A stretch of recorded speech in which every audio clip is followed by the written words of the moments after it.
Welcome to Not Milk Never Milk. Subscribe if you're lactose intolerant. You start by opening your supported UPI or bank app and locating UPI Lite. This is faster than full UPI for low-value payments.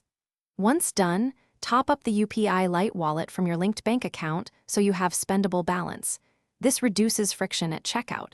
Make sure your UPI PIN is set and remembered. You'll authorize transactions quickly. Also confirm the per transaction and daily limits, so you know when to revert to regular UPI for larger transfers. You choose UPI Lite when paying a merchant or sending to a supported ID. It uses preloaded balance, so the flow skips bank debit steps.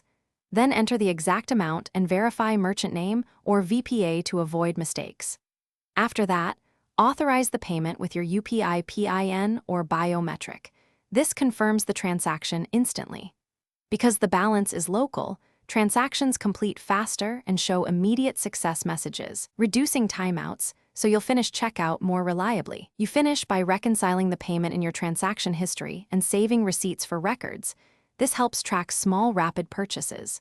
If your balance runs low, top up before the next payment and be mindful of daily and per transaction caps so you don't hit limits unexpectedly. If a payment fails, first check your UPI Lite balance, network connectivity, and merchant QR integrity, then retry or use full UPI.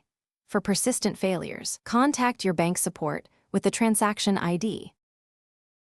Thanks for watching. If this was helpful, leave a like and consider subscribing. See you next time.